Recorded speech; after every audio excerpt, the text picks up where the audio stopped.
All right, welcome back to The Devil in Detail, the Grendel Reread podcast. I'm Eli. VIVAT Grendel, I'm Ben. This is episode 28. My gosh, we're finally done with the anthology stories after 3.5 months, it feels like. It's forever, it felt like. Moving into the 2014 crossover, Grendel versus the Shadow. Wow. So cool. What a great book. If you've been following Matt's Facebook recently, you know he's recently been professing his love of the character the Shadow. I recently watched an interview with him for, I think it was like a Comic Art Fans online Comic-Con, speaking about how he loved, like when he works on these crossovers, he only likes these characters in the time frame which they were created. Like he wouldn't be interested in working on the Shadow in 2020 or wherever. He would only want to see the Shadow in 1930s New York. And so that is kind of why he brought Grendel back to this place, you know, and they're in the same town. They're such similar Shadow characters and their worlds fit together amazingly. I'm curious to see how we compare and contrast Shadow, who I know nothing about, with Batman, who I know not that much about either. But I'll tell you, man, the Shadow serials from the radio, they hold up. Mm-hmm. Like they are fun. I got a CD box set of them for like $3 at like a CD or like a record store one time, and used to listen to them. And you can find a lot of them on archive.org. I'll put a link down in the comment section, but they're good. They're fun. Well, I mean, they're as fun as podcasts. Well, that was one time. Tell me about this week. This week in Eli. Well, yeah. Did a bunch of stuff. Man, I thought of all this great stuff to say. Worked on a bunch of comics again, as always. Image grand design, locked down, getting that first stuff ready. Working on a bunch of stuff, just getting some drawings done. Did this last night. Hey. A little devil character. Very cool. Behold him. Yeah. Throwing up the Eli fingers. Yeah. You don't need no thumbs. So I've been working on some other stuff. I've been working on some like album covers for these like podcasts that I enjoy listening to. I again worked out with Manis. I think we're going to start back into Can I Thwip It? So that's another podcast for me to edit during the week. Great. I wanted to send a shout out to my dude Brian Payne from Zinc Comics. I got a nice package from him today with his Red Mosquito books from Zinc Comics. Looking good. He's a great dude. I wanted to support his books. Another shout out to Tony McMillan, who we had on the show, who sent me his cover work that he did for Grendel Back. Wow. Those are great. Yeah, these are nice and big. And another shout out to Farrell Dalrymple, who sent me the final Meat House book that he was working on and a little sketch. That's pretty awesome. Oh, wow. Yeah. You're comics rich this week. Yeah, it was pretty nice. That's great. What about you? I'm good. I also dove back into image grand design. Us and editor Rocco Jerome were sort of just talking about a few capstone pages that we needed just to get from A to B, and I'm having a hell of a time scripting those, putting in my signature ribald, goofy hard-boiledness in there. So I'm doing that. I'm working on not popping my tongue on the microphone, which I just did. Yes, thank you, sir. I got this baller Tony McMillan Esteban sketch. Love it. Oh man, did you see that? Like someone did one for him, like in their own style. God, that was amazing. Yeah, I saw that, and I've been continuing my deep dive into fantasy fiction. Nice. I've been audio the current like biggest series that's been going on for the last 10 years is called the Stormlight Archive. I had no idea. And the fourth book in the series came out this week. And so I decided to see what the hubbub was about. And I'm 6 hours into the audiobook of book one, and I'm totally hooked. So nice. I'm enjoying it. I am trying to read. I'm reading books. They're not about anything real, but I'm reading books. So that's what they're for, man. It's to escape. You know, these amazing fictions help us escape this COVID drenched world. I got rapid tested this morning. We spent 2 hours standing out in the Brooklyn cold. Wow. COVID negative, so I can go see my family or whatever. Oh, that's great. Whatever. Are you going to do something for Thanksgiving? I'm going to meet my niece for the first time. Oh wow, that's right. I'm super. She's only 3 or 4 months old, so nice. So we're excited about that. You weren't able to attend the bris. Oh, it's a niece. There was no bris. It's a niece. Yeah, they live in Chicago. So oh wow. Are they coming here? Or they're coming? Yeah, they're gonna come. They're gonna come to my parents' spot, and we're going to do that. Wow, that's nice. Be safe, man. That'll be nice. Yeah. Yeah, I guess that's next Thursday, so maybe we won't record next Thursday. That's true. We could record some other day though. That's true. Friday or Saturday would be fine. We don't really have much Thanksgiving plans. I think we're gonna Zoom's giving with my folks and smoke a chicken. Maybe drink some coffee. That sounds good. Well, this is a very boring week in The Devil in Detail. Nothing exciting is going on besides, ho-hum starting this new comic. Let's just get into the intro and see if we can get through a very normal week with nothing special.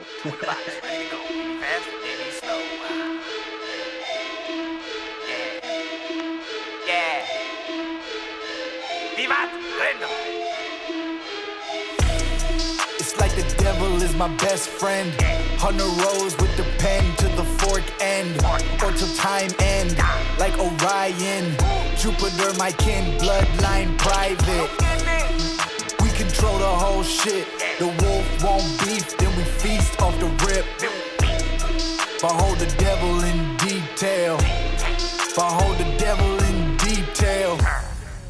All right, we're back. The Devil in Detail, and we're getting into the deep darkness of the shadow. Who knows what evil lurks in the hearts of men? The shadow knows.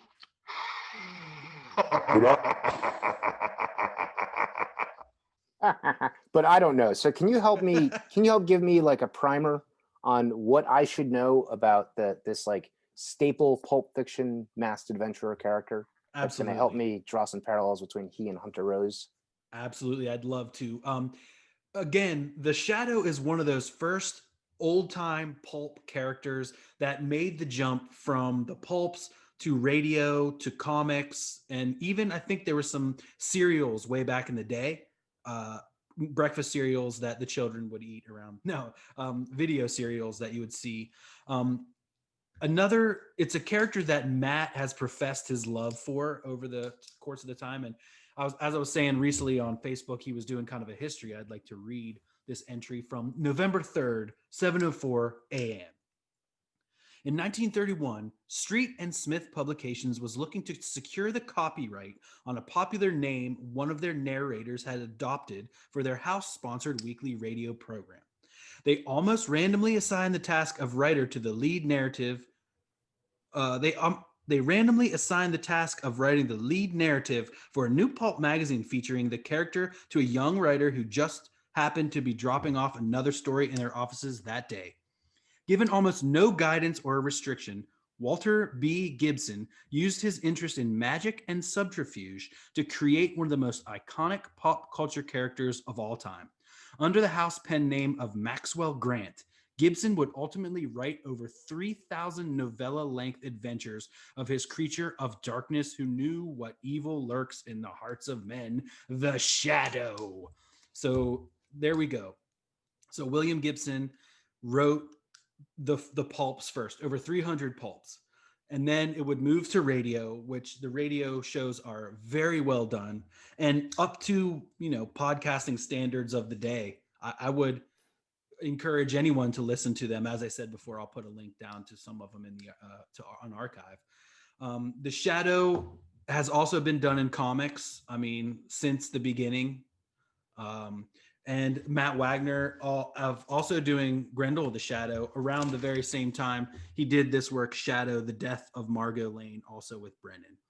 It might have been one of the first things that they worked on together. Around this same time, we had Brennan Wagner on Cosmic Lion Radio, which was his first interview, the first interview that he did when he started in comics, which is a cool distinction to have on Cosmic Lion Radio. Let's give shout outs also to Mike Kaluta, Kyle Baker, Howie Chaikin, Bill Sienkiewicz. think and so. others. Yeah, others who have done great work on the Shadow. Walter Gibson. Oh, Matt also mentions that he wrote over 15 million words of the Shadow over the course of the character's storied history. Following the massive success of the pulp magazine adventures, the character eventually landed on radio with his own weekly drama, but also with a bit of a twist. This is again me reading from Matt. The radio Shadow wasn't quite the same as his pulp counterpart, as he had the ability to cloud men's minds so that they could not see him. It was a brilliant bit of adaptation to create an invisible hero for what was, in effect, an invisible medium. Audiences were enthralled by the character's eerie voice and trademark laughter, and the show eventually enjoyed an incredible success run that lasted for nearly 20 years. The vast popularity of radio at the time soon made the version of the character more ubiquitous and well-known than its original pulp source material.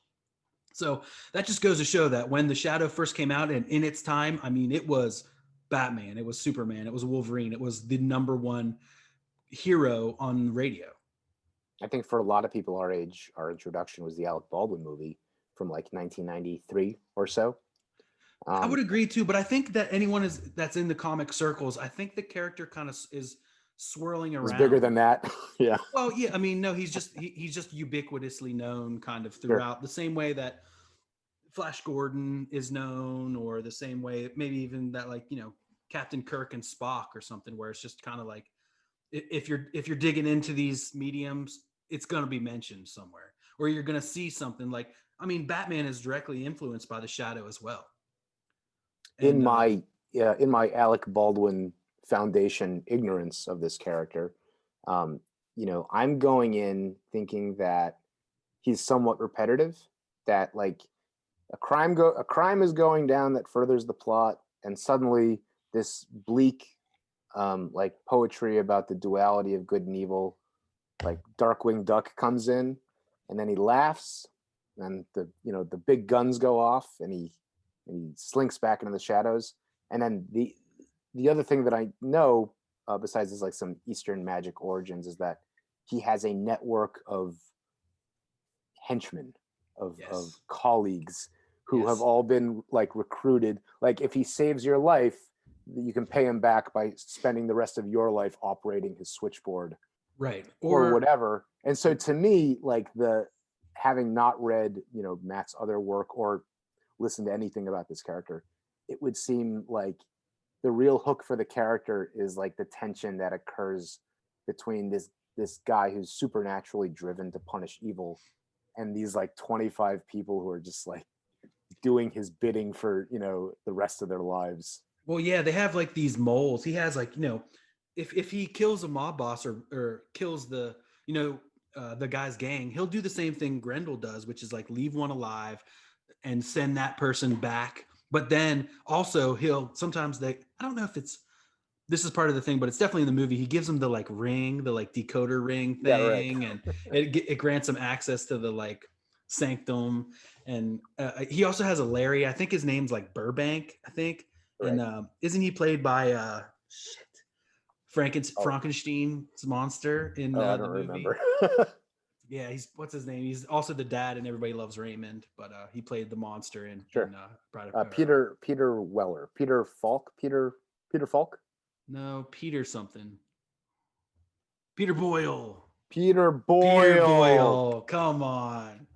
Peter Boyle plays I think his name is Burbank, which is like his Larry, who is, you know, sitting on the switchboard and organizing this like crime. And the death of Margot Wayne is definitely something to pick up for any Matt enthusiast. I mean, the art is beautiful. And Margot Lane is kind of like Lamont Cranston's girlfriend, but she knows he's the Shadow. And so, you know, at different times, I guess she did and didn't, but in this place she does know. And then she like dies, and he goes kind of like a little bit darker and violent to like figure out who did it. A little bit darker and violent. Well, darker and more violent. Yeah, it's cool. It's cool. And the question I want to dig into is she really his girlfriend? And does Lamont Cranston exist beyond a tool for the shadow. Right. And in this first issue of Grendel Shadow, it seems as though everything is just facility to the shadow, much like is Bruce Wayne real is. And another cool thing about the shadow is he also has like a street tough persona too, where he'll go out and be this like, he's just got like a Bruce matches Wayne. Malone. Matches Malone, yes, Yeah. exactly. Another thing that was, completely bit from the Shadow. The Shadow was such a big influence on almost all these characters that we know and love today. Cool. Yeah. Let's dive in. Let us dive. Let us dive. Now, this is a very nice book that won't stay open as well as my well-worn. Yeah, it's not quite. It's like halfway between a floppy and a prestige book because it's got a title on the spine, but it's still kind of bound. But I think it's about 50 some pages. Yeah, it's a long book, and There's three of them. Yeah. Okay, cool. The coloring is really cool because we're in the present. Oh no! Well, actually, the story begins in the 1930s, where we see again the docks, the wild docks, and there's a shootout, and there's this guy who envisions himself as a mystic or as a descendant of Genghis Khan who has found this urn, and there's a shootout on this boat, and that red, white, and black. Until the urn falls into the harbor. Yeah, because a stunning laugh track penetrates the silence on the docks, and the shadow emerges from the shadows, guns ablazing. Yeah, turn the page for a big surprise. Yes, the story is being told by Grendel in his offices. Right, super where cool. Some people who think that they're these amazing adventurers, these Indiana Jones types, have brought the urn to Grendel in the future, as they know he is something of a collector. Yeah, this is it's Matt says that the era and realm of Hunter Rose is black, white, and red, and here the red is being used to border Grendel's cursive captions, which is quite nice, and it looks like Brennan's using just two different kind of warm gray tones in here, mixing really nicely with the ink and of course the Prismacolor pencil. Super cool. And it must be Matt that lays down the Prismacolor, because Brennan will do some nice colors over top of it in different parts of the story later on. Now, I do love this. I love this. They're going through his collection. It's such a cool thing. Bonnie Parker's machine gun from Bonnie and Clyde. Aldous Huxley's spectacles, perhaps one of his literary heroes. Very cool. Is Hunter gonna eat peyote and write about his corduroy pants moving? Well, certainly relative to this story that we're about to have. Some of these are Brave New World that he's trying to. Yeah. Who else? What else we got? Al Capone cigar trimmer. All right, very cool. Charles Dickens ink and quill. Very cool. William Faulkner's hip flask. Sweeney Todd's shaving razor. Ernest Hemingway's typewriter. Because Sweeney Todd is not a real person. So that's super cool. Yeah, that's interesting. Right? He's not he's not a real person. So there's a literary figure. Right. So in this Austin. Maybe from it's like original, stage production or something, or perhaps in this universe Sweeney Todd was real. Should I call up to my theater major wife? Sure. Heather, is Sweeney Todd a real person?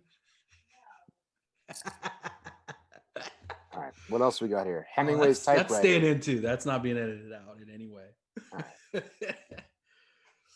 right. Check her out at Heather at Levine Sweets on Instagram for all your baked good needs. You almost got it.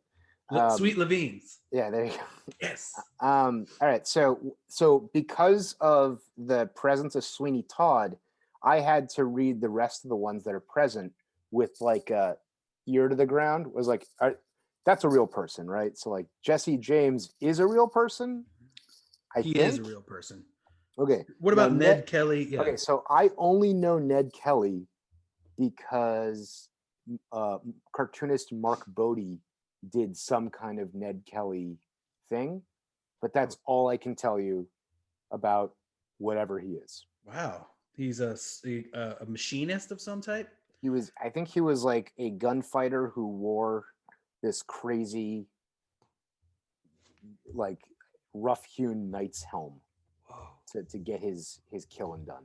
Dang, he's an Australian bushranger, outlaw, gang leader, and convicted police murderer. Oh my gosh. One of the last bushrangers and by far the most famous. Wait, what's a bushranger? Right, let's find that. That's an Aussie warlord. Yeah, it must be, yeah. And he's best known for wearing a suit of bulletproof armor during his final shootout with police. Oh my God, that's insane. What a cool thing for Grendel to own. Yeah. It's like a thief. It's like a cowboy thief, an outlaw in Australia. That's fucking cool. And then whose gloves do you think? I was going to ask, man. Let's say Walt Disney. and these are Green Arrows, Oliver Queen's. Right. These are spears from. And Oscar Wilde's walking stick. So. All right, cool. So literary, criminal, fictional, just and like otherwise. Himself. Yeah. Super cool. And then the urn is at the bottom. This is like a very like big fat kill, like and my mitts kind of page. And he was like, he knew he wanted it. So he takes it back to his office where a good old Smoky Larry is there, and they start talking about what's going on. He's like, I wonder what's in there. Like he pulls out, he snicks his fork out and pops it open. And like he see what this con was really after. I had two thoughts about this scene. The first was that this is the longest sustained Larry scene that we've ever seen, because like in like Devil by the Day, he shows up for like a panel or something. Although Larry and Hunter together, I should say. Maybe not, but it's definitely like, well, the insight here is that when they're talking about sums of money, that like the conversation is about, well, let's he says to these guys, I'm not going to kill you because your records are impeccable. And as soon as they leave, Larry's like, so we're going to kill them, right? And he's like, yeah. And Larry's like, well, what about the money? He's like, well, 80K is a trifle to me. And Larry's like, really? It's not to me, and I do your books, bud. Yeah, interesting. And then the other thought that I had was that we finally see the mechanism of the fork. That's right. Yeah. See it. It looks like it's swinging out, right? It kind of does, but it must be that. I mean, it must be the same width as the inside, unless it kind of. But it isn't. Right. Yeah, it's weird. So only in comic books, or maybe he's devised something that can. Well, he's so smart. What I was thinking is it's just kind of refreshing to spend time with these guys, like minute by minute, and not. Not like these epic scenes over the course of a long thing. And it's just like, here's them existing and just doing their daily life. Mm-hmm. Pretty cool. So inside, he's wondering, is there, the remains of someone? And he opens it up and he finds a scroll, a pristine Chinese scroll. Yeah, the camera is inside of the urn, which is super cool frame here. With the Prismacolor on the thing, which is very nice texture. Mm-hmm. And he begins to read this incantation in Chinese, but he almost didn't pronounce it right or something. And on the next page, oh my God, sweet, beautiful. Well, it's not just Chinese, it's ancient Mandarin. Oh, that's right. Which of course he can just read. Of course. And also he can't help but like drop a little factoid in there about how the Chinese invented papercraft. And when I read that was very like Silver Age DC Comics, where like they need to kind of teach the kids how like railroad conductors work, or something. Yeah, so something like that. Guy in there. And if he's like, listen, Batman, I'll just throw the switch track here, which will make the train tracks. Mm-hmm. Yeah. How the world works. And if you read like Neil Adams comics, he can't help but like that's the style of writing, the modern Neil Adams. He needs to like explain to the kids like how things work or whatever it is. Anyway. Exactly. Yeah. And on the next page is where the time travel scenario begins. As he read this, what he thought was just writings, it turns out to be an incantation. Thus I disrupt and displace the locks of permanence, where memory is only starlight upon the white shores of eternity. And suddenly reality began to fracture. He is swallowed by a void, to which Larry responds, well then. Larry doesn't drop his cigarette. He never would. I really enjoy how the blue is introduced in here. Very cool. So that's really a really cool touch. As Right, his and like phrase you quoted. said, his world is black, white, and red, and to see blue immediately is like this doesn't belong. Something new and different is happening, and like something that's alien to the world. Yeah, absolutely. And then he's dropped down into 1930s New York in full color. Very cool. Yeah, it's very Wizard of Oz. It is, yeah. It's literally the same device. Super cool. I guess you're right. I love it. It's the way that Hunter kind of spends the next few pages like discerning what's going on by like looking south at the skyline. It seems like he's transported in the same spot, but the building hasn't been built yet. That's right. Yeah. So he falls to like, a few floors down, and he talks about the sounds and the sights and the smells and like how there's no twin towers, which is a nice nod that, to tell us that again, he is in the 80s or whatever. One of the hallmarks in this book and in the other Matt and Brennan Shadow work is that the New York skylines are really cool, and Brennan kind of finds different ways to treat them each time. Yeah, I agree. Yeah. And just like the way the Prismacolor interacts with the ink, and super cool stuff. Love it. Totally.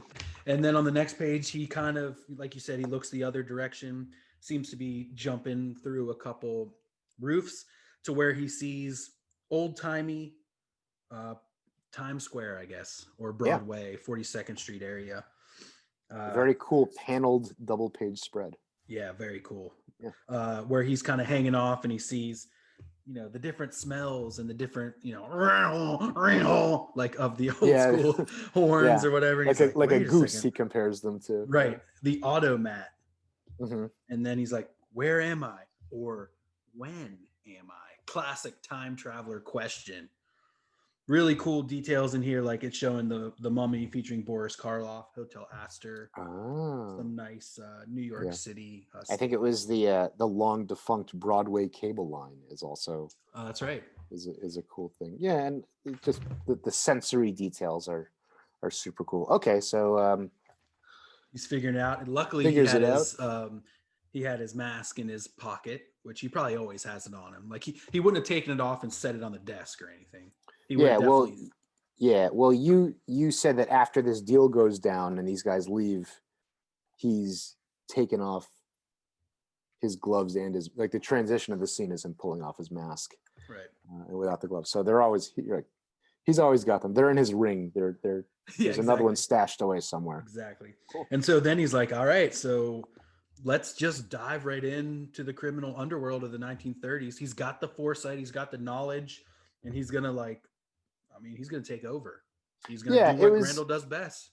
It was interesting. I thought the same thing about, like, with all that, like, the advantage that he has because of his foresight is tremendous. And yet he says, all right, an all new challenge for me, Grendel. And it's like, well, there's no Argent, and there's like, you can do whatever you want here. And he does talk a little bit about, he does have a little bit of like teasing prognostication later on, but let's not get ahead of ourselves. Right. Super cool. And I mean, it's not in this book, but theoretically Argent is about someone. Oh, that's right. Excuse me. Argent is about. But we don't know if he came to New York in the 30s or when he did that. So let's say he didn't. Let's say yes. Right, for the needs of this story, he didn't. And then so then we flash over to the Cobalt Club, where Lamont Cranston and Margot Lane are exiting their truck, exiting their limousine, heading to a shell of a night where Lamont Cranston has to put on his Lamont costume and prove to people that this person is real. Yeah. And Margot's like, can't we just actually do this? Like, if you were here, can't you show me a nice time, Lamont? And he's like, brr. Well, I suppose I can't not do this because I can't not benefit from the social upper hand that the Shadow would gain from doing this. Right, exactly. All these Lamont scenes are narrated by Margot, and just like with the Grendel scenes, They're done in mixed case font, which I appreciate. Oh, okay. Interesting. Not Yeah. everyone does. I love a good mixed case font in comics. I think it's wonderful. I think something Matt always does too is he finds a way to have the character's voice come across in their like Right. inner monologue or whatever. Sure. Whether it's We saw that in spades in the Batman one. Oh, for sure, absolutely. 4 different voices, different colors, different fonts. Mm-hmm. And so Margot's like, but can't we at least try to have a pleasant time? And they enter this beautiful Art Deco world and continue their talk about the criminal underworld, what's happening with the mobs, the 5 families, and how if someone was able to come in here and take advantage of the weaknesses, they could really take over everything, kind of foreshadowing. Yeah, it was. I think that it's a little plot telegraphing, but I think that's just fine because it's a shadow story. So we already know what the shadow's going to do in this story, you know, Right. like we understand what his MO is. And so there's a little bit of kind of like a pulp sensibility of, you know, like, here's what it is. Let's dive right in. Yeah, exactly. And it's like an interesting time period in history too, right at the end of Prohibition, when really like the mobs ruled New York and ruled like the underworld, and even the upper class was dabbling in crime to get alcohol and to enjoy these kind of nights. So the mob like characters that we deal with here, my understanding is that they are all peripheral to the 5 families. They might be like lower ranking organizations, but there's like a Jewish mob character, and then the main mafia family is seemingly like outside, and because of Prohibition, they've become like nouveau riche. But they're still not up at that level. So that's kind of the setup, that everyone's sort of outside of like the historical gangsters. Right. And like you said, nouveau riche, like finding this whole new way to make money, and you know, making, you know, heroin or finding heroin and opiates to sell back in those days is a lot harder than making some bathtub gin.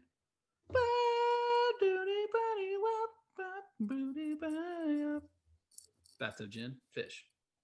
Anyway, we flash to the meatpacking district here, and we see a mob interrogation going on. I'm really enjoying Matt's art here. Yeah. Is this a ball peen hammer? Is that what that is? I believe so. Ball peen, which is got to be one of the most childish names for a tool. Is the guy, the second guy who's about to get it, he's just a roustabout. Is that like a migrant worker who hasn't left the East Coast yet? Is that what that's supposed to be? Yeah, I think he's kind of doesn't try for any major work. He just picks up these little gigs. He's content being, you know, small. And so they bashed. He handles the Lupino's booze deliveries. Right. That's it, man. That's all. I just load up the trucks. I don't know anything. And I think these guys are they're with the Valentes. I think so, yeah. Who we're going to be introduced to them. Anyway, this guy doesn't know anything. He says capiche, which makes me think he's the Italian side. So. Oh yeah, sure. Look at the yellow, the fear in the yellow. As the roustabout, just leave me alone. Yeah. Super, super cool. Leave me be. And then he's like, if you don't start talking, you're gonna get hammered, like your buddy over here got hammered. He's like, please, I don't. And he's like, say goodbye to your brains until we hear again. Yeah. I love when he's got the hammer like up on his head and the blood drips down his cap. Yeah, it's really and the cap is like pushed down over his eyes. Very, very cool. Anyway, we really got to see the growth of Matt's art in so many ways, you know, from that daily strip or whatever weekly strip he was doing, that I spent an entire night like looking through in his college newspaper. Like to this point, it's like there's some things that are there, but then so much growth, and man.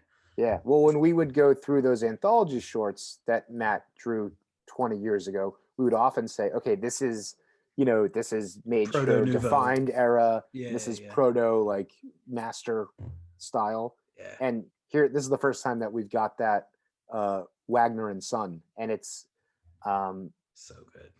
like Matt's coloring the people that have colored Matt or whatever. It's always kind of been on a cutting edge, whether we're talking about the Blue Line and Joe Matt with the airbrush, right.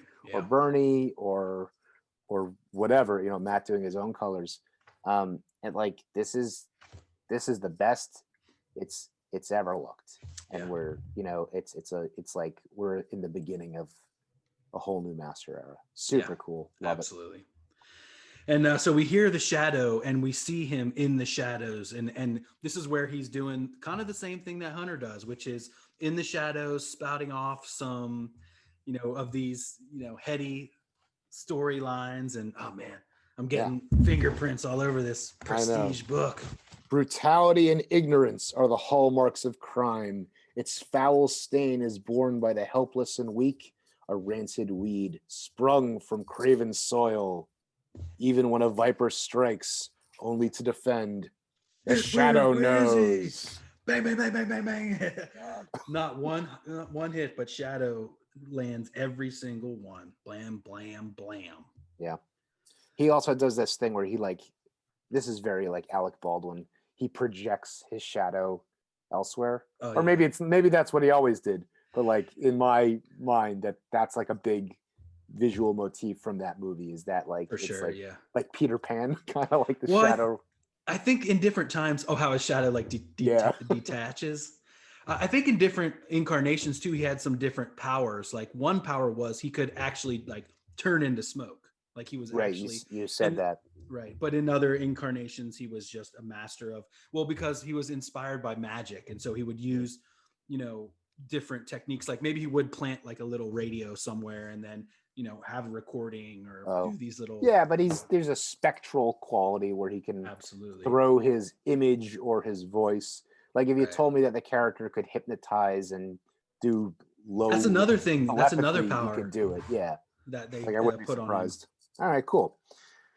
So yeah, he kills them all except for the guy tied up. He says, "Behold the bitter harvest of crime. Association with such vermin has led you to the precipice of doom." It's like so pulpy and purple and perfect. Like that's what it's supposed to be. Exactly. And Matt has another 18 issues of Shadow under his belt. And every time he shows up, he needs a new poem. Yeah. He needs to, be the terror that flaps in the night once again. So you always have to, always got to have something new. Yeah. Is the Shadow like sitting at home writing in his journal? Like, what next? What am I going to say to strike fear into the hearts of men next? He has super poetry powers. Yes, he does. Right. This dude is still just like, I just load. I'm just an importer, exporter. I got nothing. And then this is where he is put into work by the Shadow, and he's like, go to the Rutledge Man Investments tomorrow at noon to get your like new job. And so he employs people, I guess, which includes payment, maybe room and board in some basement somewhere. Well, this guy talks about when they're interrogating him, he talks about the depression and how before he got this job, he hadn't worked for a year. Yeah, and he's like, I got 3 kids to feed. Oh, he says it right here, actually. Goddamn depression. When Matt draws him in the lower left here with kind of the pinhole eyes, it's creepy. It's scary in the way that like Matt's Batman is scary. Yeah, it's so cool. It almost has like it looks like Sandman. Oh in yeah, a lot of ways. How those eyes shine. And then the new Sandman too, like Neil Gaiman Sandman. Yeah. Oh yes, right. Sorry, Morpheus. Yeah. Another Wagner adjacent character. I also really like that the Shadow has this giant nose. I know, yeah.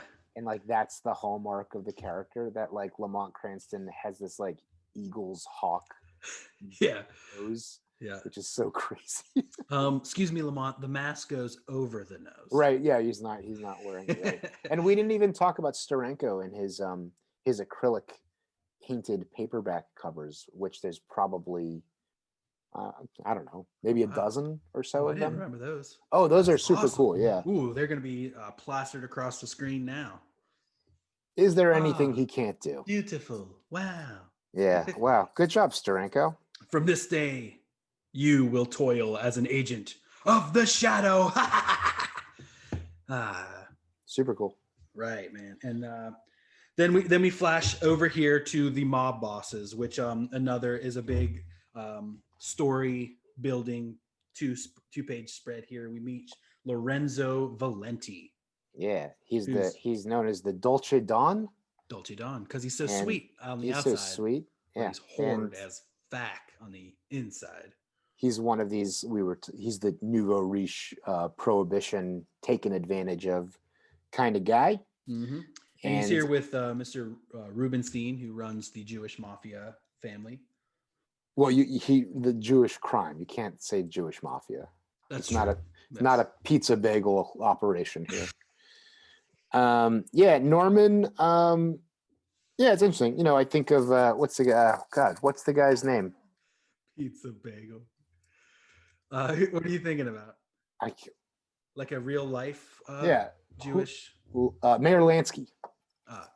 Right, so Mayor Lansky was like tied to the five families, numbers and money and accounting and all these kinds of things. Gotcha.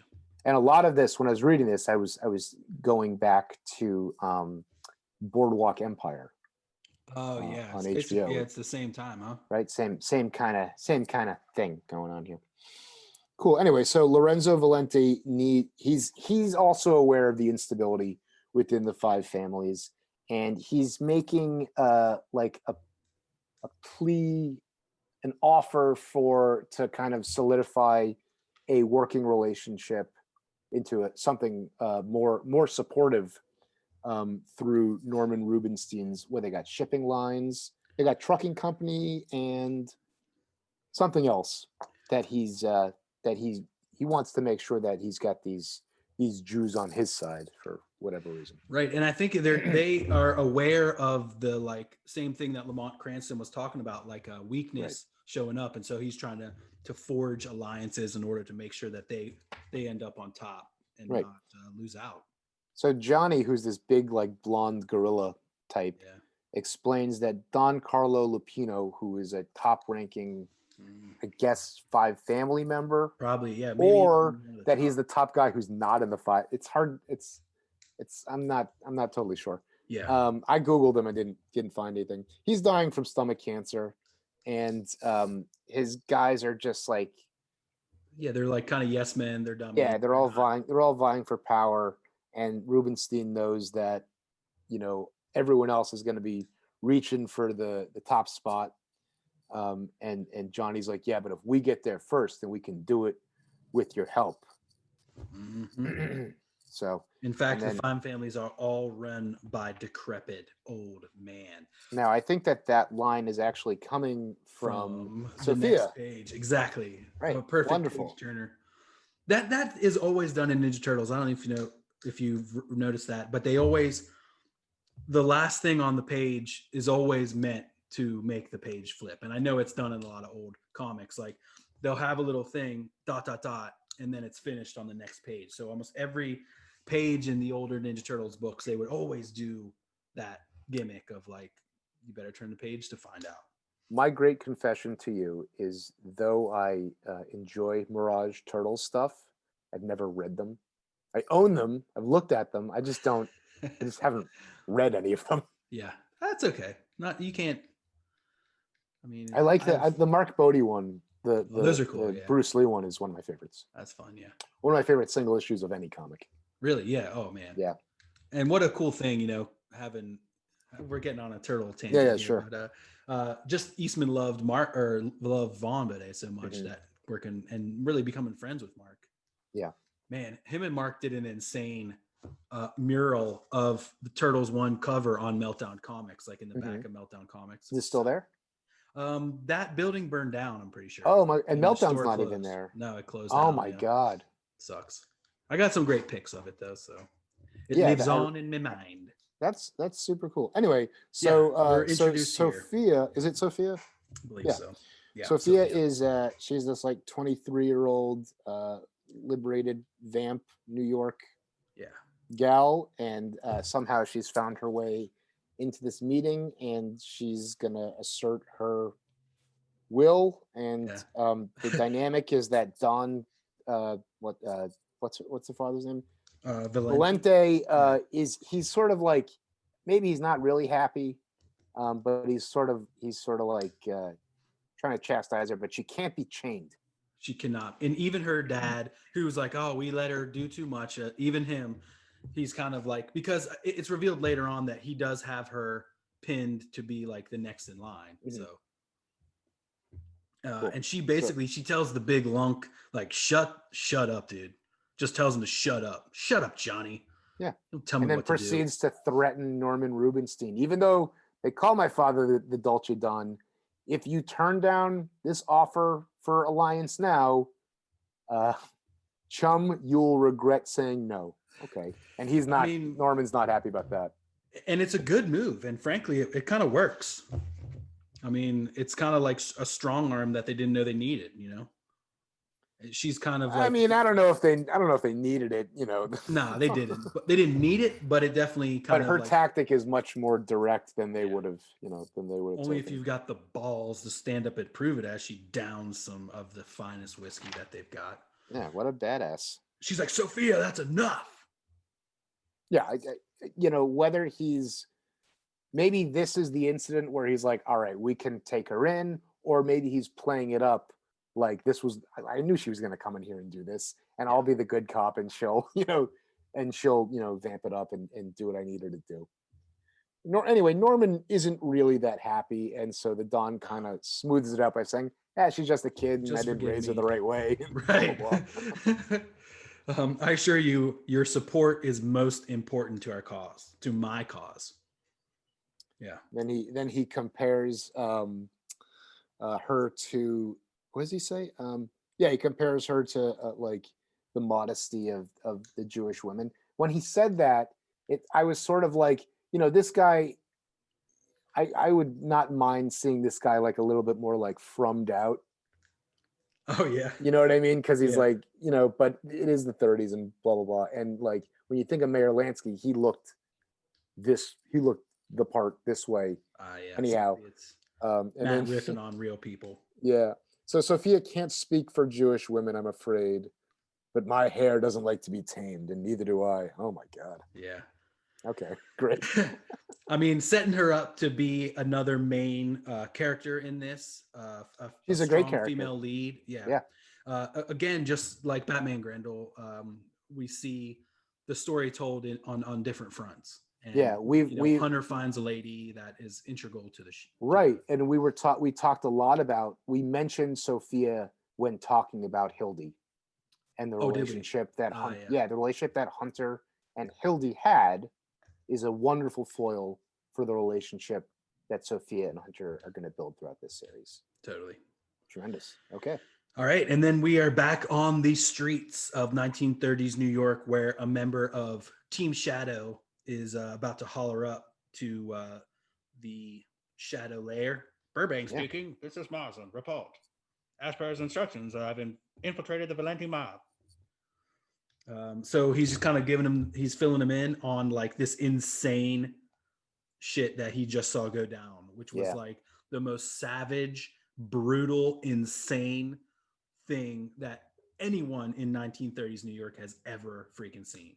Not since the war has he seen such cruelty, I think he says. God. Yeah, when they cut to Burbank here, first of all, look at there's some nice Zappa in that the vertical borders of the Burbank panel. Everything bleeds except for that one, which is really cool. Oh, yeah, I see. Yeah. And then the palette, like he's like bathed in this like 30s neon noir radio dial glow. Yeah. Like really it's dark in there except for like the undulating lights and and that his, you know, we've talked a lot, you know, under Matt's direction about local color versus mood color, right? And there's, you know, Brennan is really good at that. When I was looking at the Margot Lane first issue, like everyone's skin is just like gray and pale and white, like on the streets and stuff like that. Like no one's like flesh colored, you know. Oh yeah. Kind of like in this cool retro desaturation. Cool. Yeah, so this is Dude, what's and this go ahead. Marsland is his name, and I think Marsland is a real Maxwell shadow character Oh, yeah, that would as make well. sense. I think. Yeah. Maybe. Who's to say? And this page turn is awesome.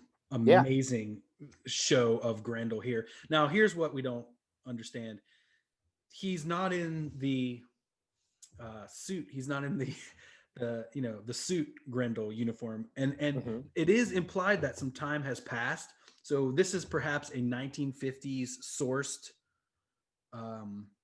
Grendel costume. So he made up 1930s. 30s. So he made Do up we get the himself a exact new- year? Is it like 32? I don't know if we do get an exact year. Not that I remember, honestly. Well, what's this? 33. Okay, so it's sometime 33, 32. Okay, Yeah. great. Okay, so we're about right. And here Grendel jumps from the trusses down upon these unsuspecting, corpses, and he just slices through them, and exactly uses our words. He slices through them like a hot knife through butter. You're right about this costume. There's like kind of a V-neck. There's like a little cut, Right. like old-timey pajamas, like almost like the buttons on the tushy should be there. Yeah. And then he's got spats on the shoes. Exactly. Yeah. Really cool. A really cool addition. One thing that I did not notice. Now this is like one of Brennan's prints. Oh, this one is. Yeah, this page is like a print that he's made up on that nice heavy paper. I hadn't noticed this. The only other pure white on this page is Marsden's eye. And a little bit of this guy who's speaking his teeth. Right. So it calls your attention not only to Grendel, but to the realization of Marsden and to the sensory detail of hearing this guy shouting, whatever it is. Yeah, really, I barely even made the connection that was Marsden right there. Really interesting. Yeah. Great use of color. So I would be, it's also the only eyeball that's present in the entire page. So I would be curious if that was just like done intuitively by Brennan, or if Matt was like, all right, this is the only eyeball, so just like put the white there. Yeah. And the next page opposite the splash is just Grendel. He's Grendelin. He's cutting everyone down, and as he says, never hesitated for a second. This middle one is when I looked at it, I was like, I feel like it's kind of rare that we've actually seen him delivering killing blows like in full. Right. Usually we'll see the fork in the hands, or we'll just see like people's bodies getting sliced up. This is a really dynamic kill shot. Yeah. Super cool. And it continues on the next page where we get a nice view of the spats on him. And he just is a man. He's destroying people, slicing heads off. They're firing at him, and they got nothing. They got nothing on him. He's just cutting them all down. And Marsden was able to just escape around the corner. Mm-hmm. And can we talk about the Zappa in the bottom tier on the left? Yeah, man. It's like a third beat kind of thing. That's right. And the first and third are just black gutters with a little caption, and the severed head kind of just faps down in the center. Yeah. Very cool. Oh man, such a great action sequence there. And then he's just like, he's kind of probably telling anyone in earshot that this is what he said. Like, he told others he was claiming the hooch as tribute from the Valentes. Victory spoils for the new boss in town. He called himself Grendel. Bam. Where have we heard this before? I know. Yeah. I mean, it's the same moves he took to set himself up in the first place. He attacked something at the docks. He took a load of, what was it the first time? Was it guns? And no, it was drugs in the original timeline.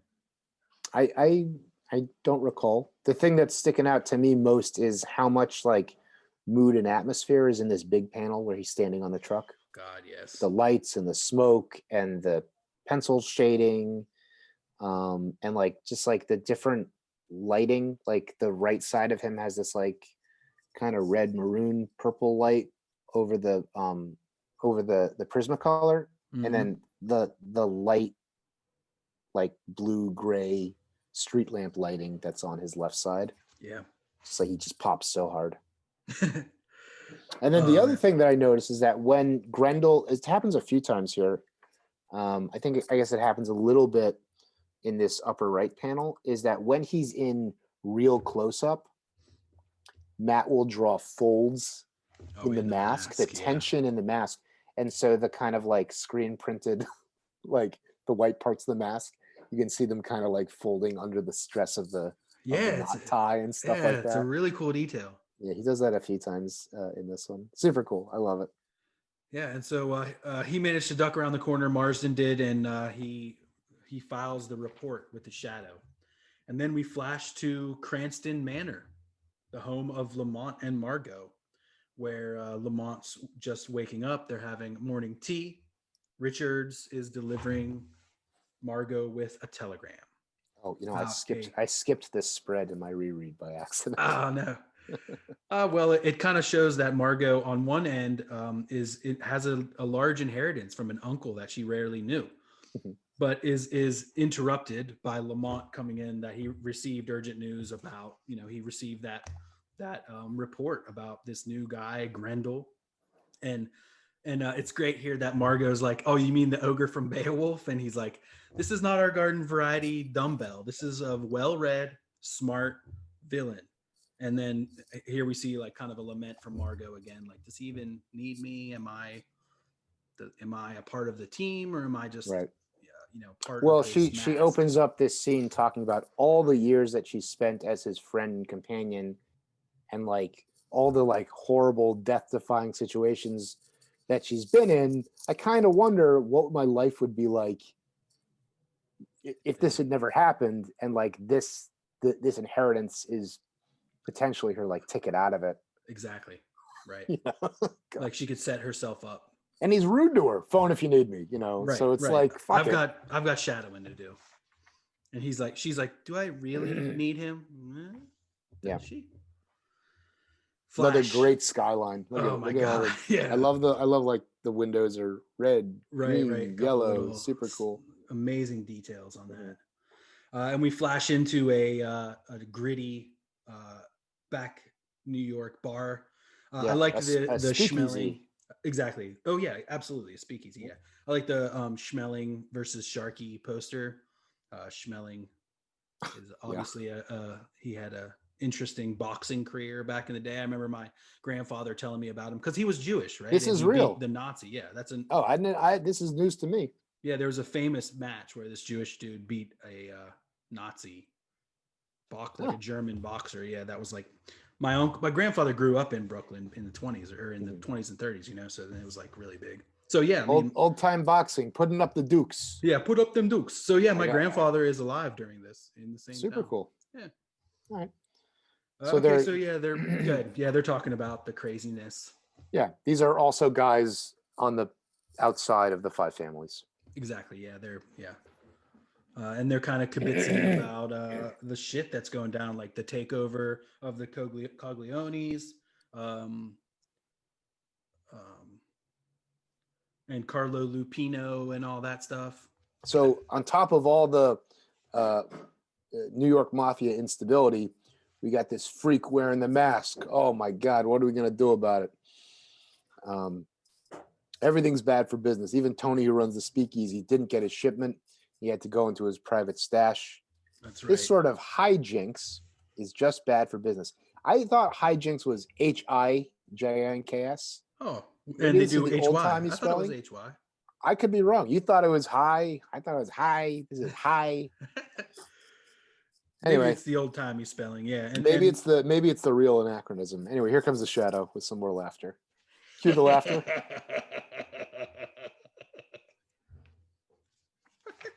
The business of crime attracts wolves as well as jackals. If one of Lupino's captains were behind this attack on the Valentes, why would he not declare his intentions outright? Your kind would only respect such bold brutality. I guess that wasn't really poetic. That was this time he's not just he's just asking a question. Right, he's not striking fear. He's like came right for. Oh, but they're afraid. They are again. The only pure white is the eyes, especially in this inset panel. That's great. Like, yeah. And they're like, he's looking for Grendel now. He's like, who is he? Who's the masked man? And like, nobody knows. And Shadow's like, somebody knows, as this dude is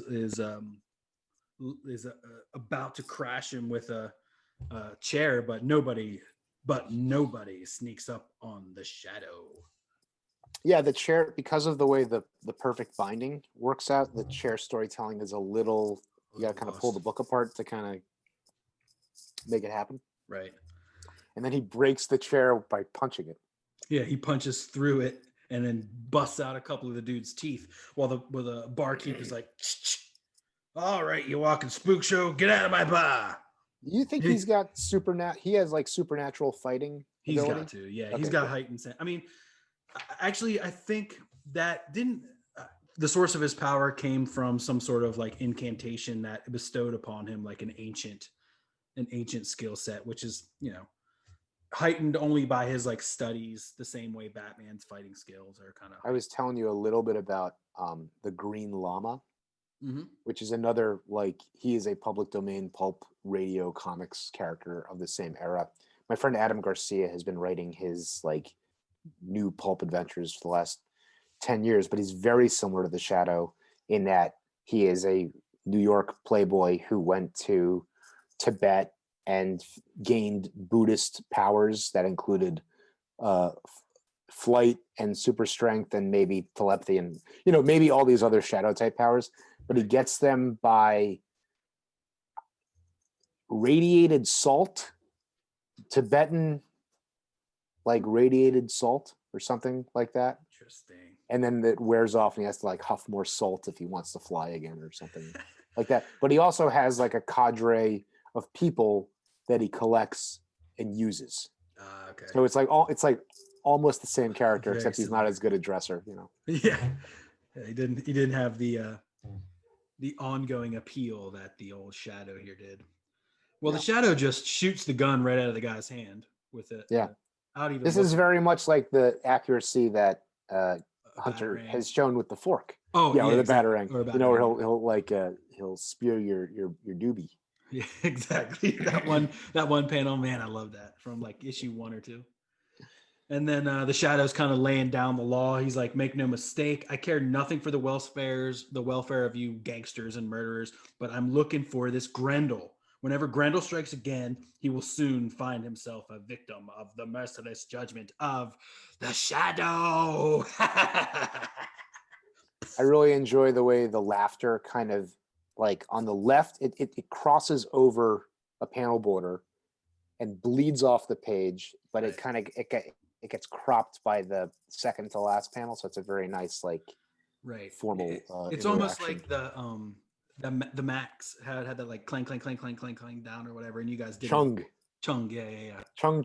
Oh, we did we ever? Yeah, we had lots of chungs in the Grand Design style project. Club Flamingo. When there are these nightclub scenes, these nightlife scenes, all I can think of is the Rocketeer.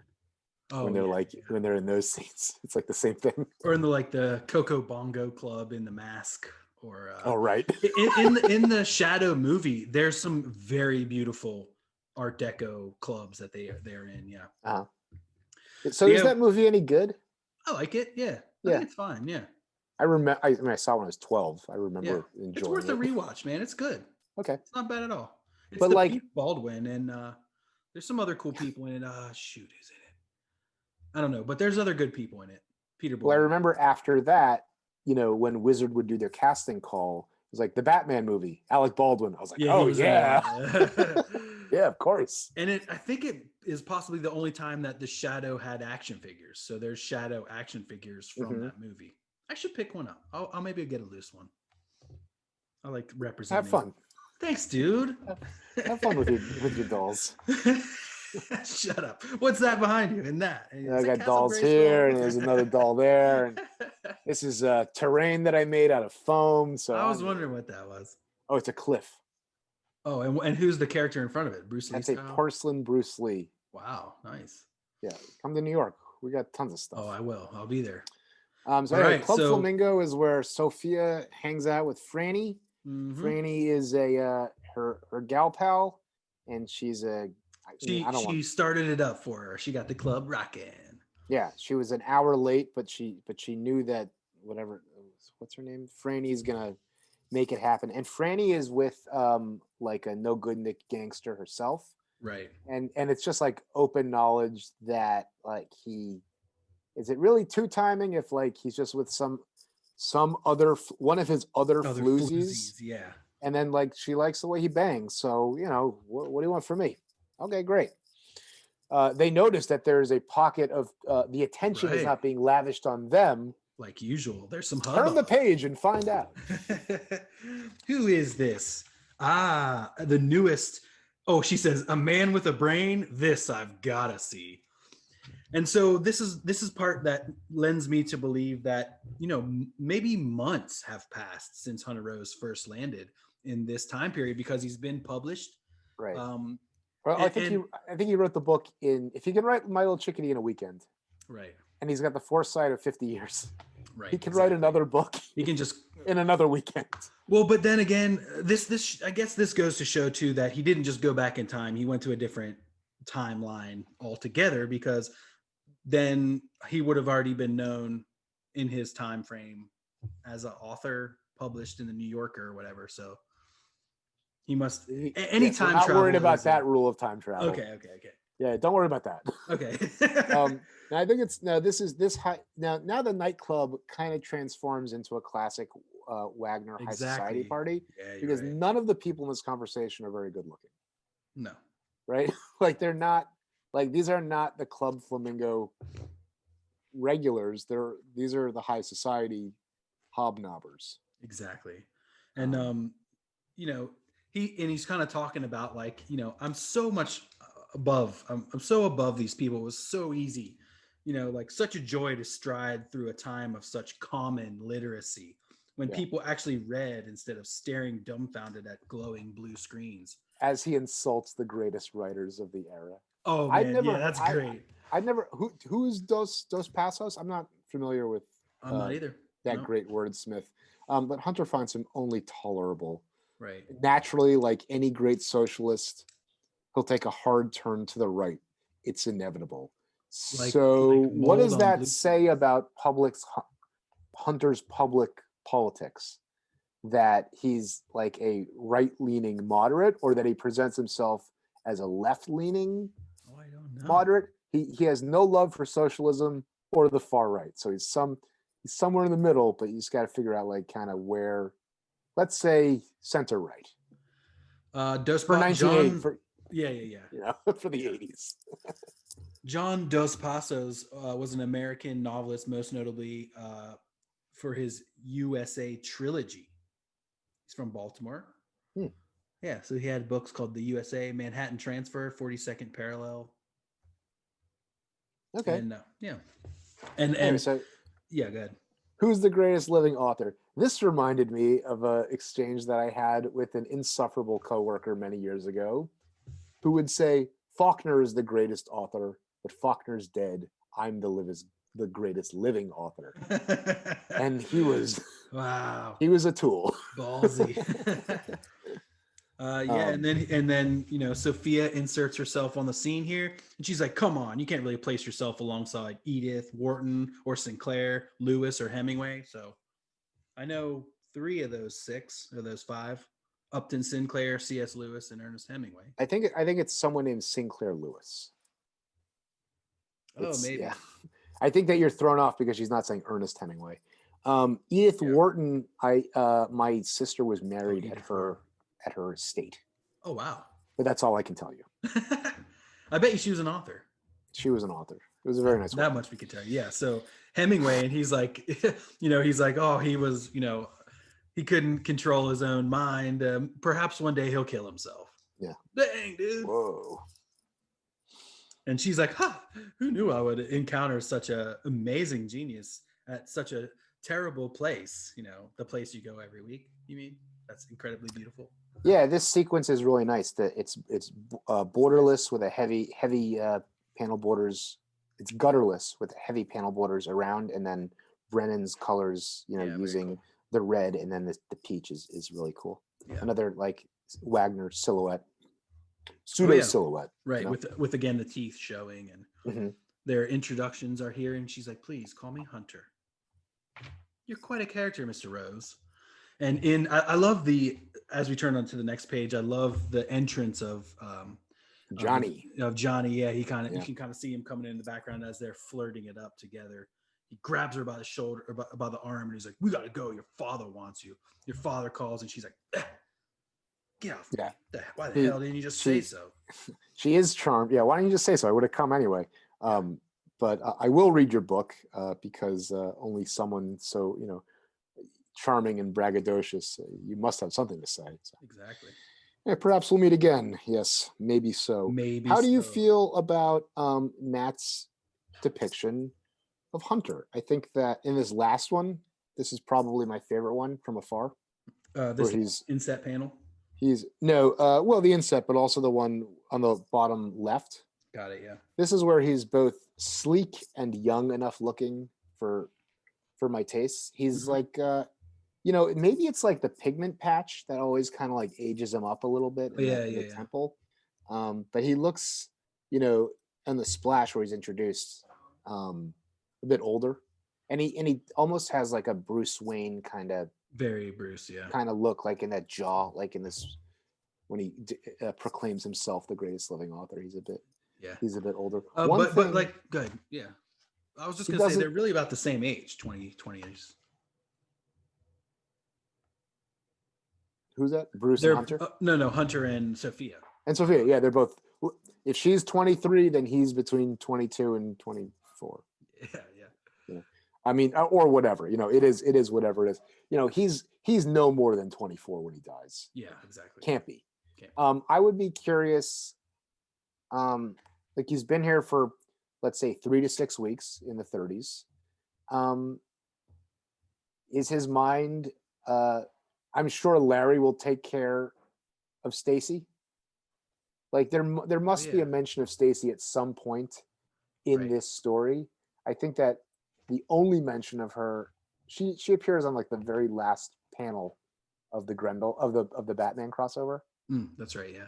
But he's like, yeah, Larry will take care of Stacy. Yeah, I think like, and is he like fretting about getting back in time, or is he kind of just like, well, I'm here now? Is he trying to find that thing? Yeah, it's just another challenge. He's like, while I'm here, I might as well just take over all crime on these. I mean, that's how the story is obviously resolved at the end. Anyway, so. All right, so then we flash over to the 4th precinct where we see a cop, Inspector Cardona, who's working late, and we learn that he is in the employ as well of the Shadow. Wonderful Zappa in that final tier with the big gutter. Yeah, and the underlapping laughter that overlaps and bleeds off the page. Really nice. I think Cardova is also a Maxwell character. Yeah, I would guess that. I feel like when I read this the first time, I was looking that up. Yeah, I feel like Matt's not like. I mean, he's happy to use all these old characters. Yeah, of course. Sure. Give him a page or two or whatever. And then again, man, next page, the Shadow with those white eyes. So cool, man. Yeah. Just he's kind of like, he turned the lights off, he appears in the shadows, and he's kind of filling in the cop like, yo, dude, like there's a war coming. This dude Grendel just like slaughtered an entire, gang under the Brooklyn Bridge. And the cop's like, holy shit, that was one guy? And it's like, he's like, Valente will make a play for control of the 5 families, yet Grendel seems set to foil that plan. So now it's like there's this double cross upon the crime that's going on, and it's like we need to be ready, dude. And the cop's like, I'll issue it APB. The amount of depth that Matt is getting out of the shadows in this big panel, not only on the wall, like you can see the wall kind of like goes back. There's like 2 sections of it, so the shadow, the window shades kind of get interrupted. Right. But then he does the same thing on the cloak. Oh yeah. And then on the cloak, it fades from like ink to Prismacolor. Right. But then there's the window, the blinds cut into the Prismacolor. So there's like so much going on in this. It's really marvelous. Really great work, Matt. Cool. All right.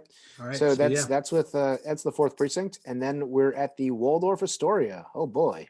Right, and we've got to imagine that between her leaving the club and getting to the Waldorf Astoria, it must have been half hour, say, or something like that. Enough time for other people to move. Yeah, around. some time must have passed. Yeah. So, you know, she's kind of like being a little bit, you know, herself. And she's like, why was I doing this? So, like, what's up, Poppy? Like, what is the urgent summons? Franny and I were all set to paint the town red. And he's just like, hush, we've been summoned. I've been summoned by the man who attacked the caravan and hijacked our goods. I consider you my heir, and thus, despite tradition, we're gonna have a serious talk tonight. And so she's like, oh shit, like this is what I wanted. Like your last scene with Norman, like sealed the deal, and you're in, and here's your famous Eastman and Leard off-panel dialogue reveal. Okay, cool. Oh man, and then we see Grendel in his tux, looking out in his future tux, looking out upon the city and laying out what is happening. Like, this was just like an attention getter. What I'm actually here to do is like take over everything, and you're gonna let me, or else. Yeah. Do you want to live, or do you want to live by my side or die at my feet? Right. And she's like, what's the meaningless? Just who the hell are you? I mean, I was just talking to how much do you think he changes his voice? He's got to pull off the like Batman style, like, I was Grendel now. I feel like there are some times where the lettering addresses that. Yeah. The last time when we heard, it was last week, I think, when we heard the contents of the reel-to-reel seaboard massacre message, it's like the font like gets really icy and cold and stuff like that. Right. I think that it's like a sociopath. Yeah. Like he probably leans into Asperger's. He probably leans more into changing his voice when he's Hunter, probably to add like an affectation or like a vocal fry or something on it to seem more aristocratic, or more like hot for gossip. Yeah. Mm-hmm. And cool. And then this big one is also where you can see the folds in the mask. We almost never get that close up on Grendel. Like, ever. Yeah. I am the raging whirlwind that will purge the old regimes, Miss Valente. I am the inescapable face of death and the stuff of your worst goddamn nightmares. I am Grendel. The Grendel nose. Very cool. Yeah, and what's his name? It's like, listen, asshole, you talk to Sophia that way. And she's like, all right, listen, I'm attracted to this man, despite his mask. He's like, she's like, you know, you're behind a mask. That's big talk. So like, why should we? And then, you know, Grendel's just like, right. Kind of, he's like, this is what's knowledge. Yeah, this is what's gonna happen. So why don't you just like get with the program? And then this is where he talks down to them. He says, all right, you're in the Waldorf here, which is impressive to them. And he's like, what does he say about your betters? You should be living here in places of the high and mighty. Or are you peasants, basically? Right. Are you? He's like, the choice is yours. Here? Yeah, like you shouldn't be renting. You should be owning your home. You know. Right. Kind of and then you know, you seem little more than peasants playing dress up in the court of your betters. To which Johnny's not having that. To which he puts he forks him right up to the point at his neck, where he's, you know, centimeters from death. He's like, easy there, bud. And it looks like in the second panel, he just leans in slightly enough that Johnny actually just drops his gun. That like whatever the fear, he just drops the gun. Yeah, he's like, cool. Nah. And he's like, so Grendel's like, you know, Grendel is not without tact and without a plan, you know, and he's not just going to kill people for no reason. And so he's like, you guys are alive because, you know, we're going to do this together. We're going to do it. You know, he has this code of honor that he's living up to. These are his chicones. Right. And we'll meet again soon, some dark day. Cool. To where Grendel, we flash back to the docks, and Grendel's filling us in on what's going down. There's like this is the big demise, the impending demise of the big boss. Don Carlo Lupino has left his hierarchy of his main lieutenants in a state of chaos. His sides are drawn, and none of his capos feel comfortable meeting on each other's turf. So neutral ground is chosen for this summit. And Grendel's just like, they're just out in the open in the alley, like having this one of those classic movie meetings where cars pull up and they get out. They've just delivered themselves to him. Brennan's work, again, in this big panel, just like in the last time we had this nice wide New York alleyway atmosphere shot is wild. The way this like blue-gray that frames the mobsters, like it's on the garage door and then it bleeds down into the puddles is super, super cool. Yeah, amazing. So in Grendel, is back in his 20s, chilling outfit, and he's ready to swoop in. And then the mob bosses are kind of talking like, I think we can. I don't see no reason that the same history of cooperation can't work in both of our favor. So like these guys are trying to figure it out. They're trying to work it together, but will it? I really enjoy this Grendel attack panel because the angle is like very matter of factual. Yeah. Right. Like the camera is at their eye level. There's no can't. And then like the Moxie ad, there's no, it's dead on. Drink Moxie, and the blood kind of just like arcs through it as he slices this guy's spine or whatever it is. Sadly, the golden age of gangsters is proving to be all too easy, and this next panel of all the words, it's great. That's a lot of fun. Yeah. And so again, he kills them, everyone but one, all but one. I spare your insignificant life merely as a tool for my testimony. Inform the rest of the Lupino mob. Tell them of the utter futility in resisting Grendel. And then from off screen, we hear some laughter, and Grendel's like, "You find this funny?" And then our first meeting. Every fiend imagines himself thus, splendid, special, and unique, when in fact evil is common and scruffy as the basest weed. The shadow knows. Boom. It's almost like that poetry was designed specifically to get a response out of Hunter. It's more than special, and I'll show you special, and I'll show you evil. It's a great ending to a first issue. Oh my God, yes. Well, now suddenly things just got much more interesting. Yeah. Beautiful. Hell yeah, dude. Yeah, it's really funny because like when you compare this to the first Batman Grendel, it like ends, the first issue ends the same way with them finally meeting up. And we might get, I feel like there's more Grendeling and shadowing in this than there is Batman and Grendeling in the first half. And this is much thinner than that. That's like a 65, I don't know, maybe not. There was a lot more emphasis put on Hilly and Rachel. Right. So there's a lot more characters to bring into it. That's absolutely. Right. Cool. And way more panels per page on that thing in Batman. Right. Ah, man, awesome. I've said it before. I've always say it when we talk about these crossovers. Like this is way better than all crossovers. Yes. Are. I don't pay any, like they're all cash grabs. This is actually something that says something about the characters. Right. And it's not like, let's make some money and let's team up Superman and Spider-Man. It's like this guy's love of these characters and the fact that the Shadow kind of begat Grendel. It's really cool that they team up in that same way that it was with Batman and like Batman, they have things to say about each other. Yeah. I think that I think ultimately, I guess the question is, does Grendel have more to tell us about Batman or the Shadow? And where do those foils contrast from each other? Yes. Interesting. Who else character-wise do you think would be a good foil for Grendel? For Grendel? I think that like a Green Hornet might fit, and especially since isn't Green Hornet like comedy though? Like, isn't there like a comedy edge to Green Hornet? I think that because if it's not, then what's the difference? If there's no difference, but if there isn't a comedy edge to Green Hornet, what's the difference between the Green Hornet and the Shadow?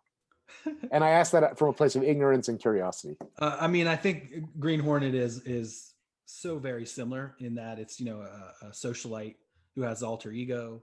Mm-hmm. The difference is Yes, Kato. butler. Yeah, it's Kato. And the butler is, really the one that does most of the work. Yeah, I mean, it's I don't know. I think that the answer to questions like that are maybe better suited for the Paladin and what's going on in Devil's Odyssey right now. Right. Because that's really, really pulpy and serial and like jumping from like tropey Gulliver's Travel situation to the next. Right. Exactly. So that might be, like that it's would be not, better placed. like you can do like a Zap Brannigan Flash Gordon character in that setting. That would be cool. Or whatever. Star Trek Grendel. You could do, you could do whatever. So like you could put Klingons. That's what I was thinking. Yeah. Worf with his batleth up against that laser sword thing. God, yeah, you could totally do. And who knows? And like the thing about that series is like anything can happen. Yeah. And there's still another 13 issues of it that we'll see one day. Right. And the sequel. Actually, there has been good news in Matt's interview. He said that he's got clearance to start working again on his books, and that I think the next Grendel issue, still isn't till like March next year, but that he's got clearance to start working again. That's great. Yeah, that's awesome. Really good. Can't wait for it. Yeah. Well, it's like if Mage is done and he's working with Brennan on Grendel, the rest is gravy. Yeah, keep it going. Yep. All righty. Until next week, where hopefully we'll have a special guest next week or two. And then we'll continue on with Grendel in the Shadow. Vivat Grendel. Vivat Grendel. Who knows what evil lurks in the hearts of men? The Shadow knows.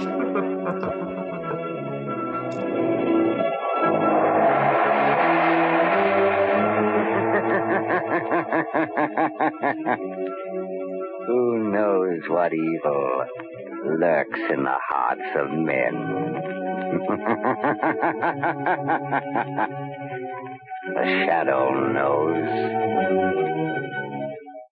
Blue Coal presents The Shadow, a man of mystery who strikes terror in the very souls of sharpsters, lawbreakers, and criminals.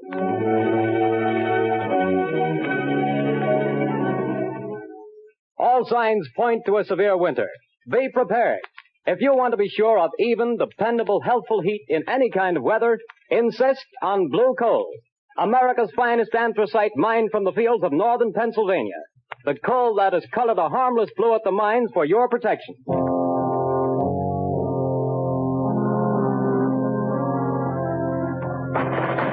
You can't have me to the chair. You can't do it.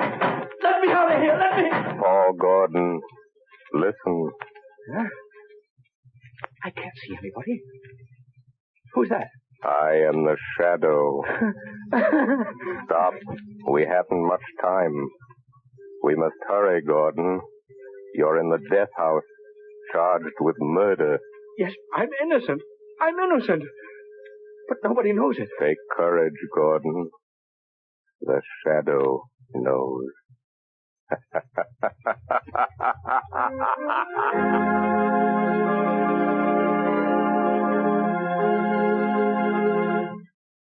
All right, Margot, won't you sit down?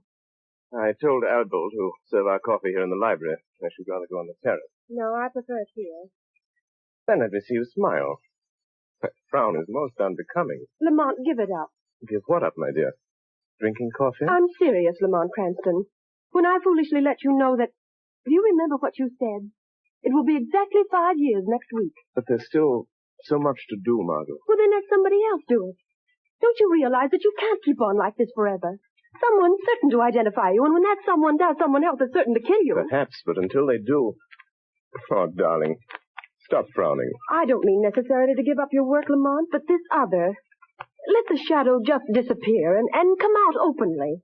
Join the organized forces of law and police. Won't you realize, Margot, that my entire usefulness to the organized forces of law and police lies in my remaining outside those forces, in remaining always the Shadow? Would they approve my methods? Would they believe in my science? You would make them believe. You could make them approve. And in doing so, reveal my secrets, my knowledge. Reveal them and eventually let them fall into the hands of organized crime. No, Margot. No one must ever know No one but you.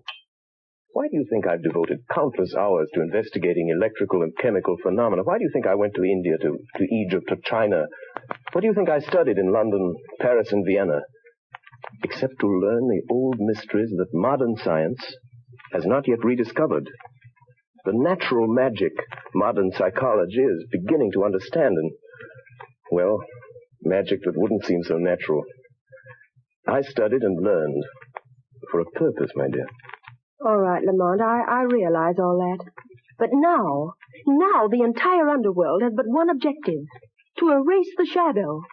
And to me that means... Until they know what the shadow is and who he is, what can they do? Stop and think how many criminals are either dead or in prison because of our activities.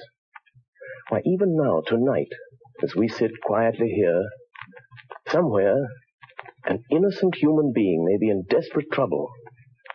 Somewhere, perhaps, there is a problem that can never be solved, except by the shadow.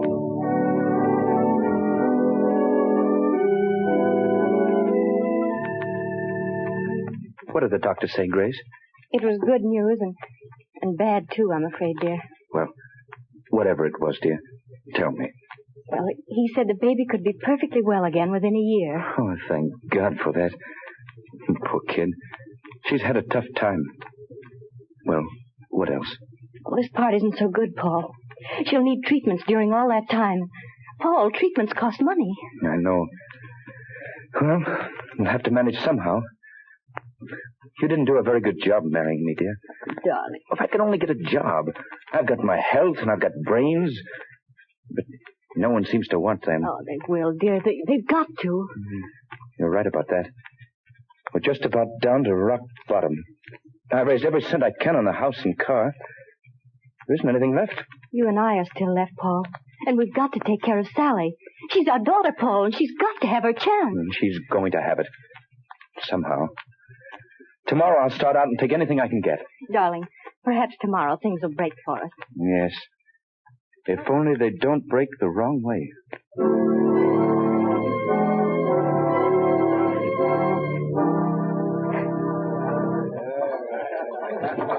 No more beds. Okay. Over here. Take these two How about over, some Bill. chairs? Excuse me, but are you the boss here? That's right. I'm looking for a job. Nothing doing, buddy. I'll do anything. Wait on table, wash dishes, anything at all. I don't need any more help. Well, how about delivering things? I've got a car. Nope, I don't deliver nothing. Sorry, don't need you. I see. All right. Thanks. Hey, you. What? You calling to me? Yeah, sit down. Have a beer. No, thanks. I don't drink. Anyhow, sit down. Meet a friend of mine named Lefty. My name's Red. Look at my hair and you'll know why. Well, I'm glad to meet you both. Gordon's my name. Paul Gordon. Well, do you want to talk to me about something? We might be able to help you out. Sounds like you're looking for a job. You bet I am. I need one. You know anybody that could use me? Maybe. We don't know you yet. So far as that goes, I don't know you either. See, Red, the guy's smart. Yeah, maybe too smart. Now, look here, Mr. Gordon. We need a car, and we need somebody to drive it for us. You understand? Well, I've got a car, and I can drive. Is it a good car? Has it got speed? I'll guarantee you up to 80. It's not bad. It's not bad. Now, listen, kid. How about meeting us tomorrow morning at 9 o'clock? All right. Where? Well, let's see. We're going to, I got it. Right in front of the Uptown Bank. We gotta go there first to cash a check. Well, how about $5 a day? That's so. But you remember, be there at 9 o'clock or you don't get no job. Don't worry, I'll be there. I'll be there at 8 o'clock.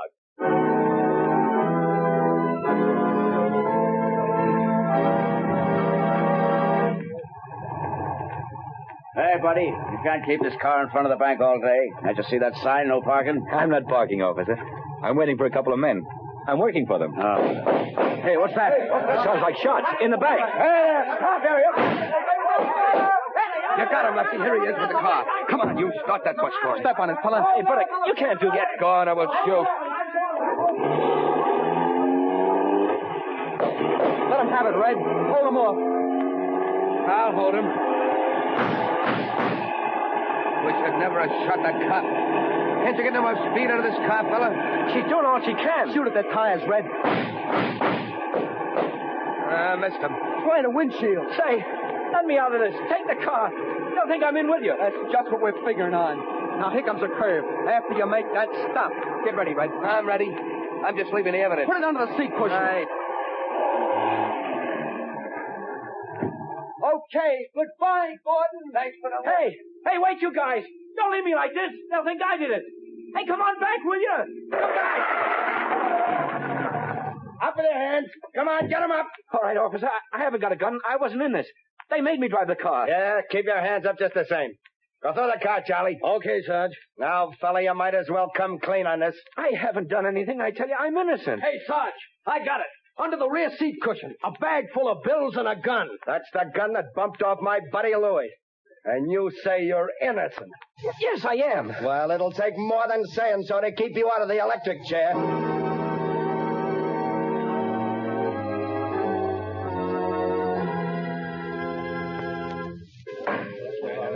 Order in the court. Order in the court. Paul Gordon, the jury have found you guilty of robbery under arms and statutory murder. You have been shown to have had both motive and opportunity. The prosecution has piled up a mass of incontrovertible evidence, and I myself have no doubt of your guilt. Therefore, in accordance with the law, I direct that you be taken from here to the place from whence you came, and that there you be put to death in the manner stated by the law. And may God have mercy on your soul. Hey, who was that? Where did that laugh come from? Who laughed? Bring that person before the court. Well, I don't know where he is, Your Honor. The laugh came from over there, in that corner. Yes. Yes, Your Honor, but there's no one in that corner. Only a shadow.